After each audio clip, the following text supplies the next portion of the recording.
The Amanda Project by Melissa Kantor and Amanda Valentino. Chapter 10. My heart pounding, I yanked at the handle of the door, but, of course, it wouldn't open. Suddenly, Hal's voice is at my shoulder. "What?" he asked. "What is it?" "Nothing," I said quickly. I turned my back to the car and leaned against it, smiling up at him in what I hoped was a normal way. "It's nothing. I wanted to see what music Thornhill listens to, but it's just the classical stuff."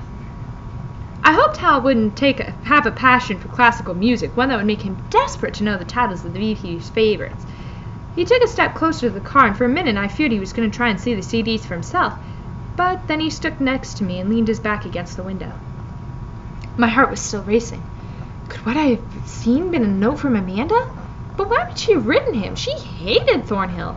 How many times had he dressed her down for an article she'd written or was writing, or an interview she'd tried to schedule with someone he didn't want her bothering, or a document she demanded to see? The argument I'd overheard them having that day in the office was only one of at least half a dozen they'd had. "So, what do you think it means?" asked Hal. For a minute I wondered how he knew what I was thinking about, but then I realized he was just talking about the car in general. "I don't know," I said. The truth was I didn't know. Not why Amanda had done this, or why I didn't want to tell Hal and Nia about possibly seeing the piece of paper with Amanda's totem inside the car. It was like there were so many things I was suddenly being forced to share with the two of them, but the note from Amanda, if that's even what it was just mine. Well, mine and Vice Principal Thornhill's. "I feel like she wants something from us," said Hal. "Like she's talking to us. All those peace symbols, the totems." Nia was still on the phone with her mom. She sounded frustrated, and I couldn't help but be jealous. I remembered that feeling of frustration when I wanted to get off my phone and my mother kept talking at me.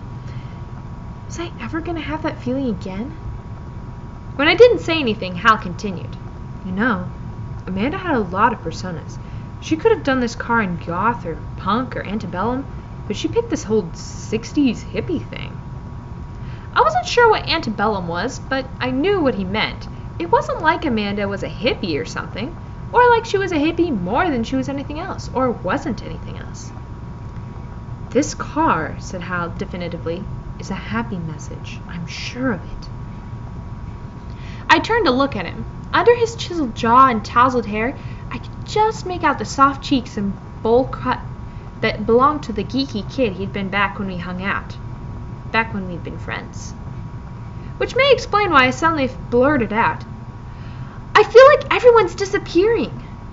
As soon as the words were out of my mouth, I was afraid I might start crying or something. And what a stupid thing to say to Hal, who didn't even know anything about my mom. Now he would think I was some sort of hysteric. I rubbed at my eye, hoping it would seem as if there was an eyelash lodged in it. "She hasn't disappeared," said Hal, looking over my shoulder. "She's here." The combination of his saying she's here and looking behind me made me spin around, expecting to see Amanda walking toward us. But all I saw was Nia snapping her phone shut. Well, that was annoying. She slipped her phone into her bulging army knapsack and came toward us. "So," she said, looking at Hal in a way that made it hard to not to think she was ignoring me. "So," he said, "what's our next step?" "You think this car is more than just a prank," said Nia. Hal nodded. "I think this car thing is more than just a prank," he echoed. Nia cocked her head to the side, and for the first time I noticed her glasses. They had thick black rims that were so retro they were almost cool. And her jacket, which I hadn't paid any attention to, was pale blue wool, cut short, that looked almost vintage. How long had she had this new look? Had Amanda taken her shopping for clothes and glasses? Thinking about Amanda and Nia shopping at a vintage store together made me feel jealous and humiliated, almost like I'd discovered Lee had another girlfriend or something, which might explain why the next words out of my mouth were so incredibly snotty. "So, what makes you think there's some kind of secret code here? Each animal equals a letter? Find the hidden message inside the picture?"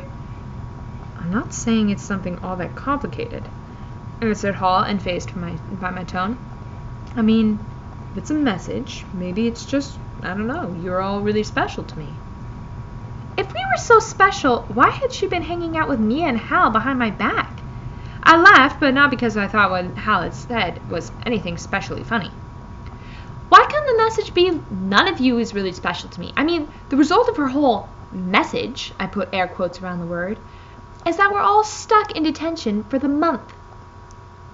Oh, give me a break, Callie, scoffed Nia. She's not going to be gone for a month. We probably don't even have to go to a detention once. I hated the way Nia sounded so confident, like she was the one who really knew Amanda while I was some kind of stranger to her. So what, you guys are now predicting the future? Hal shook his head. Guys, I wish you'd cut that out. This prank was meant to bring us together, okay? I was actually glad when Nia snorted, since it was exactly what I felt like doing.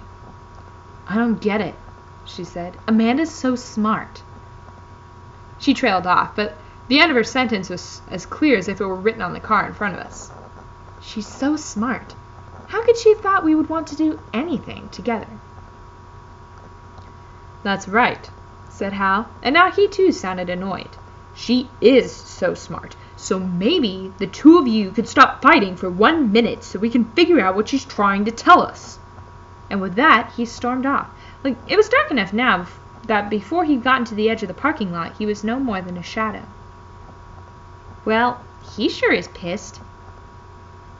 I don't know what I expected Nia to say. Even a simple yeah would have sufficed. Instead, she just gave me a look. What? I said.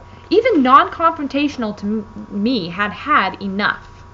As far as I was concerned, if she wanted to get into it with me, she could bring it on. Nia gave a little laugh, more like a sharp exhale of breath, and shook her head.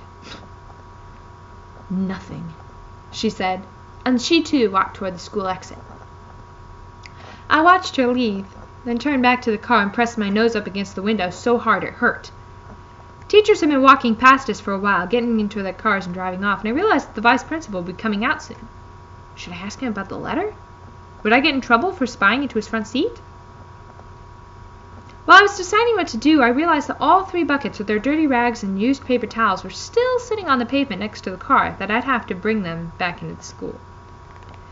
Thanks a lot for sticking with me to pick up the garbage, I shouted, but no one listened to me or heard me, and I just gathered up the buckets and carried them toward Endeavor.